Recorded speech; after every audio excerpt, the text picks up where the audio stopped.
चला. हा, नमस्कार. नमस्कार. याआधी आपण 7 अभंग पाहिले, आता 8वा. जरी हे कठीण असलं तरी जर आपण चिंतन केलं तर सहज समजेल अशी खात्री आहे. आता सुरू करत आहे. जाणीव जाणवणे ऐसे शून्य आकळणे, स्पंद निस्पंदाची क्रिया श्वासोश्वासी वसणे, जाणीवेत उठती स्पंद प्राणवेग वाढतसे, शून्य दर्शनात परी प्राण आयाम साधतसे. चल आणि अचल, श्वास घेणे व रोखणे व सोडणे हे सातत्याने पूरक रेचक कुंभक या प्रकारे चालूच असते. यातही श्वास आत घेऊन काही काळ श्वासरहित अचल राहणे तर अंतरकुंभक, आणि श्वास बाहेर टाकून काही काळ श्वासरहित अचल राहणे त्याला बहिर्कुंभक म्हणतात. पूरक म्हणजे प्राणवायूचे बाहेरून आत घेणे आणि रेचक म्हणजे जीवनाला अनावश्यक असलेल्या कर्बाधिकांचे बाहेर टाकणे. यालाच श्वासोश्वास म्हणतात. या दरम्यान काही काळ आत तर काही काळ बाहेर श्वासरहितता निस्पंदता असते, ते कुंभक होय. सर्वसाधारणतः आरोग्य संपन्न मानवांचे किंवा जीवांचे ठाई हे सारे सहज निसर्गता चालूच असते. अशा अर्थी हे प्राणाचे आयाम सहजच असतात. पूरक रेचक कुंभक हे प्राणायाम स्थिर निर्विचार अवस्थेत मानवाला त्याचे न कळत घेऊन जातात. त्यावेळी जाणीव तिचे मूळ स्वरूप, तिच्या विस्तारातून निर्माण होणाऱ्या जाणीवेच्या बहुआयामी कळा आणि एकूणच जीवनाचा अर्थ उलगडत जातो. अधिकाधिक विस्तारणाऱ्या जाणीवा श्वास प्रगल्भ करतात आणि त्याचा अधिकाधिक विस्तारणाऱ्या जाणीवा श्वास प्रगल्भ करतात आणि त्याचा वेग वाढवतात, आणि मूळ जाणीवेचा शून्यार्थ लक्षात येताच श्वास मंद मंद होतो.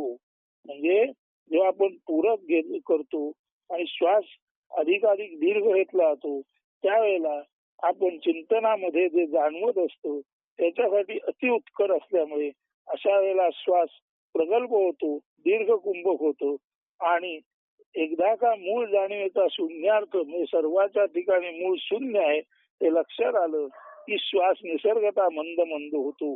अशा अर्थी पूरक रेचकाची गती वाढते किंवा जाणीवांचे बहुआयामी दर्शन होत असते, आणि कुंभकाची दीर्घावस्था मूळ शून्याचे आकलन करून देते. नीट समजून घ्या.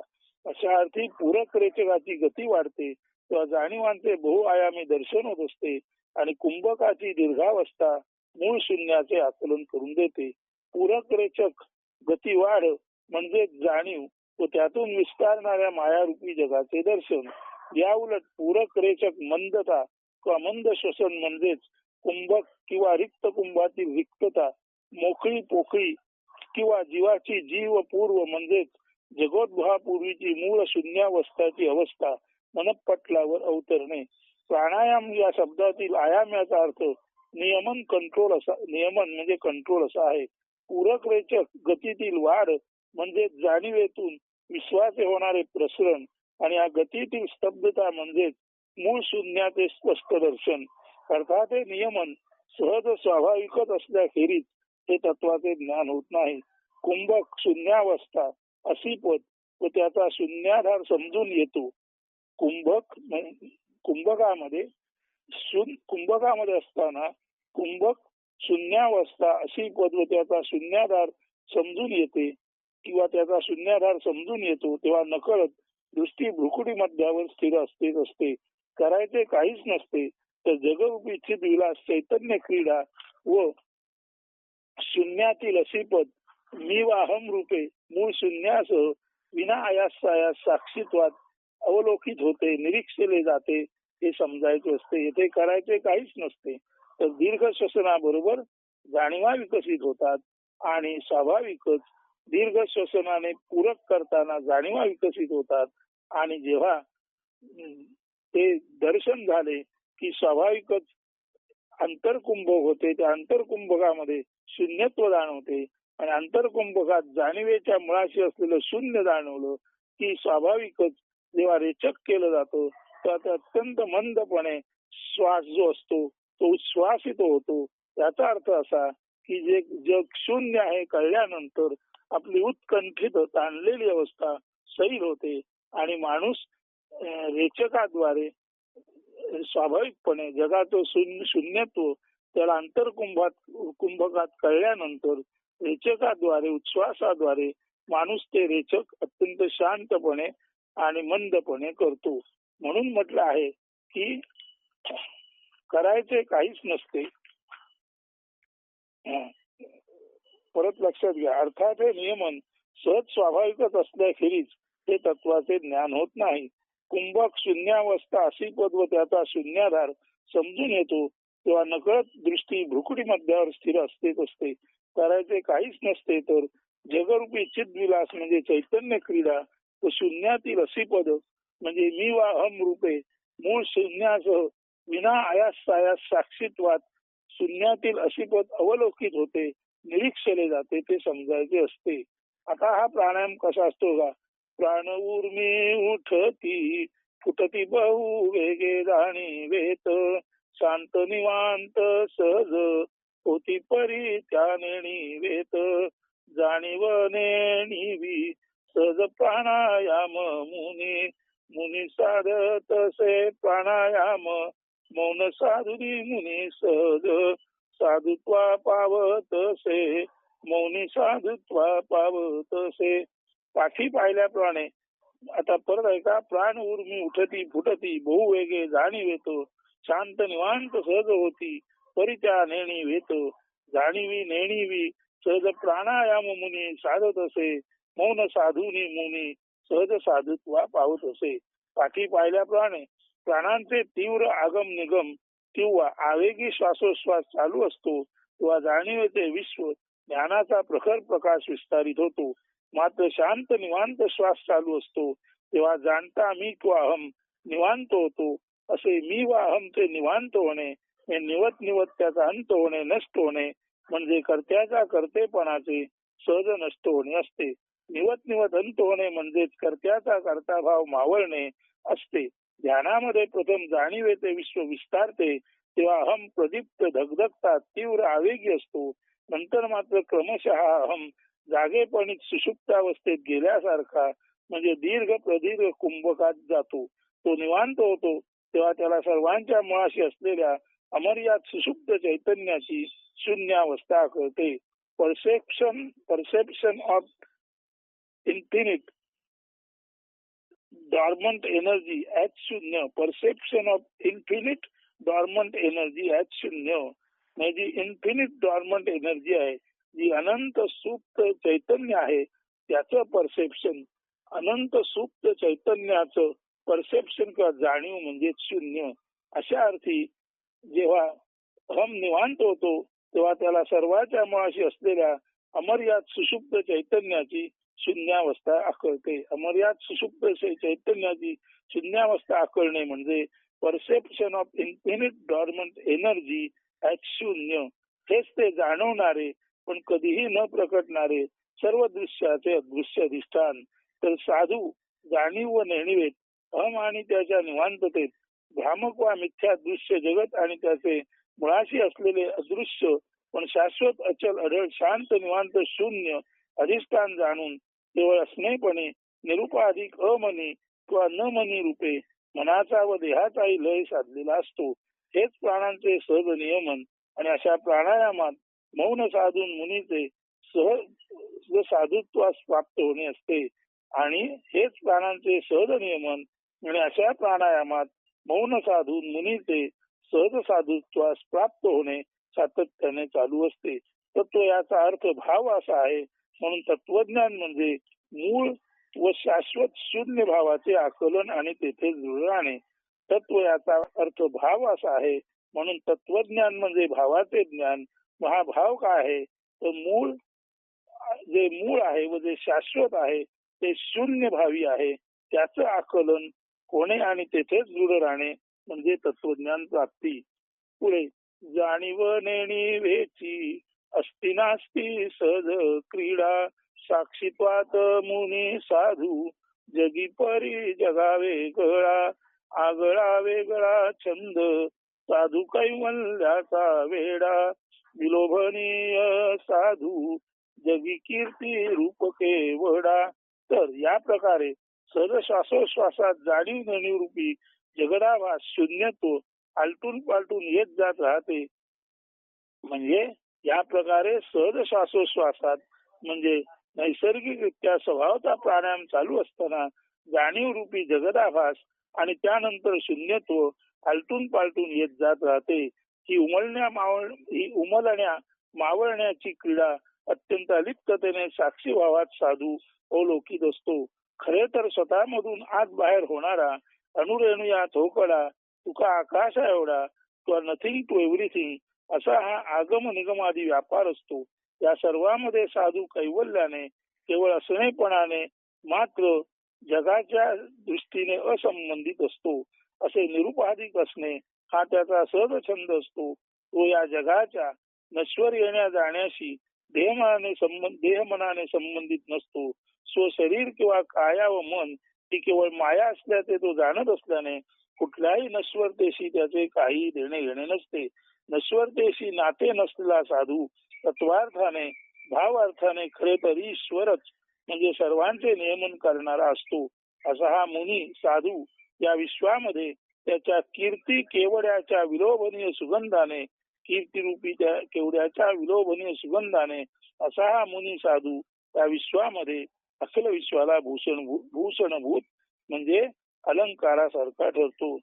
समत्व साधूनी जाणीवनेणी वेचे आपैसे व्यवहार सगुण निर्गुणाते तोल सांभाळण्या अवतरती साधू संत मंडळी आनंद कल्लोळ ज्ञानमोती रूप संत असती भूमंडळी.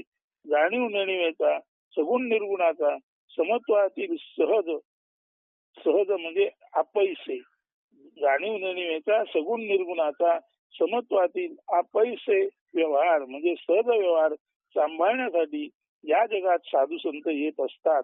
जगव्यवहार संतुलित ठेवतात ते संत. ध्यानात घ्या, जगव्यवहार संतुलित ठेवतात ते संत.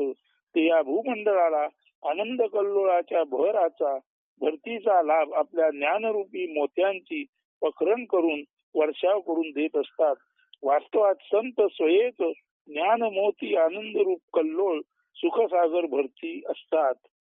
पुढे जन्मजात बालक असेच जन्मजात बालक असे छान खोरे निरागस सहज पुष्पहास टपोरे सुकुमाल बाल घाली उमटे हास्य कळी दबिंदू खुले जैसी पारिजात कळी.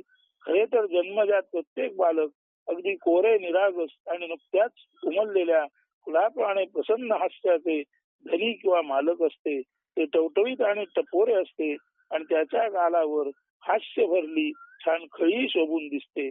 दवबिंदूत न्हावून निघालेली केशर देठी धवल शुभ्र पारिजात कळी आणि हास्य भरली बालगालीची खळी हा पूर्व ईश्वरी संकेत मानव निसर्गामधला समन्वय दुवा स्पष्ट करण्यास पुरेसा नसतो काय. आता ते बाल पुढे आहे का.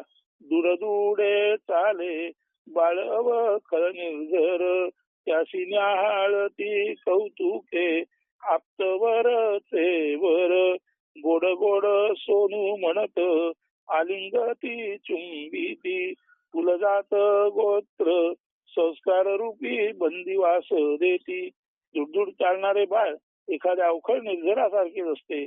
सतत धावत पळत कुतूहल भरलेपणे इकडे तिकडे पाहत पडणारे बालक उंच सखल दर्याखोरी व माळावरून वाहणाऱ्या झऱ्यासारखेच आवेगी असते.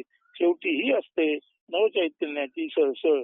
अशा बाळाला किती गोड किती गोड सोनू सोनू म्हणत त्याचे आप्त स्वकीय वरचेवर आलिंगन देतात व त्याचे पापेही म्हणजे चुंबन घेतात. मात्र याच वेळी त्याला संस्कार रूपी कुलजात गोत्रादी बंदिवासादी हे आप्त गुंतवतात. भगवंताने अमर्यादिताचे लेणे म्हणून जगात आणलेले बालक अज्ञानी पालकांमुळे संकुचित मर्यादित बद्ध होते. सोन्याचा अलंकार ही वास्तवात मर्यादा अधोगतीच आहे. मूळ 100 नमरी सोने त्यात थोडीफार उणीव निर्माण झाल्याने त्याला डाग लागल्याने त्याचा दाग दागिना बनतो. त्याचे विस्मरण होणे उचित नाही. डाग म्हणजेच उणीव कमतरता अशा अर्थी बाळावर केलेले कुलगोत्रादी संस्कार त्याला नीटनेटके व्यक्तित्व प्रदान करण्यास सहाय्यभूत होत असले तरीही सरते शेवटी व्यक्त बाळ व्यक्तित्वात येते तेव्हा ते चाकोरीबद्ध होते. अशा अर्थी संस्कार हे फार लवकर अगदी बाळ जन्माला आल्या आल्याच त्याला तुरुंगात बंदिवासात टाकत असतात. कृष्णाचाच नव्हे तर सर्वांचाच जन्म अगदी संस्कार रूपी बेड्यात बद्ध करणाऱ्या तुरुंगवासात होत असतो. इकडे नीट लक्ष दिले जावे. संस्कार संस्कार म्हणती या देण्या घेण्या 16 संस्काराच्या 16 जग कहाण्या हित थोडे हित जादा असे या संस्कारात वसुधैव कुटुंबकम म्हणणारे ही पडती मनोबंधनात. या ओळख व्यक्तिमत्व संस्कार पद्धतीमुळे थोडीफार सोय हित व्यवहारात साधत असते ते नाकारता येत नाही. मानवातील ओळखीच्या खुणा पुढे जाऊन देवघेव आदान प्रदान एकमेकातील व्यावहारिक व भावनिक विनिमय यामध्ये तसेच वर्तमानातील एखाद्या जाती समूहाची वैशिष्ट्ये सांस्कृतिक ओळख जाणण्या व जपण्यासाठी उपयोगी पडतात. इतिहासातील नोंदी त्यामुळे सुलभ होतात. मानवात अन्यथा हे परिचय विभाजन नसेल तर हे परिचयाचे विभाजन नसेल तर होऊ शकणारा गोंधळ टाळता येतो. मात्र ही संस्कारबद्धता एक व्यावहारिक सौकर्य म्हणजे सोय सोडले तर मेंदूमध्ये घट्ट पाचवी सारखी बसते आणि त्यामुळे पुढे जाऊन द्वैत द्वंद्व जीव घेण्या लढाया मानवात राष्ट्रात उद्भवतात आणि सर्वनाश अटळ होतो. सोयीपुरता पत्ता गैरसोयीचा होतो. व्यक्तिगत राष्ट्रीय सांस्कृतिक अहंकार व अस्मिता मानवाच्याच मुळावर येतात जे आज संस्कृती राष्ट्रवादाच्या नावाने सर्रास घडती आहे. 16 संस्कारांच्या संस्कार देण्या घेण्याच्या अजब कहाण्या मानवात भेद विषमता आणि जहाल विषमयता पसरवतात तर संस्कारात हित थोडे क्वचित आणि अहित फार व खचित असते.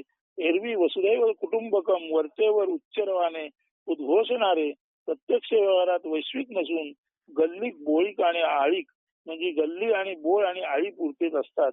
संस्कारामुळे मानवी जीवन खरे तर क्षुद्र संकुचितच झाले आहे. कृष्ण केवळ तुरुंगात जन्मला आणि स्वरूप ज्ञानाने जगाचा मोक्षदाता ठरला. आपण खरीखुरी आध्यात्मिकता जाणत ओळखत व्यवहारात नसल्याने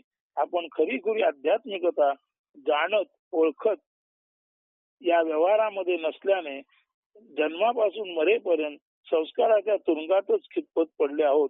संस्कार म्हणजे सरळ सुलभ असणे असले तरी केवळ भौतिक व्यवहारापुरतेच नव्हे तर भावनिक व हार्दिकही हेच आपण सोयीस्कर विसरलो आहोत. म्हणून आपण जे संस्कार म्हणतो ते भौतिक व्यवहारापुरते जरूर सरळ झाले तरी भावनिक आणि हार्दिकतेच्या पातळीला संस्कार हे सोयीस्कर नसून गैरसोयीचे झाले आहे. विविधतेतील एकता न जाणण्या इतके आपण मतिमंद व भ्रष्ट झालो आहोत. संस्कारात सरळ फार थोडे राही भेदाभेद मंगल बहुवक्रताच राही नाव गाव पत्ता यात जरी असे थोडी सोय जात पात अहंकार परी अवघे विषमय. तर अशा या संस्कारात सरळता थोडीच असते. नाव गाव पत्ता हे विशिष्ट ओळख अशा अर्थी संस्कारच आहेत. यात आदान प्रदान ओळख परिचय या दृष्टीने पाहू जाता निश्चितच सोय आहे. तरी जात पात धर्म राष्ट्र यांना अनुलक्षून अतिरेकी प्रेम अहंता अस्मिता अखिल जगात श्रेष्ठ कनिष्ठतेची अमंगलता पसरवत असतात.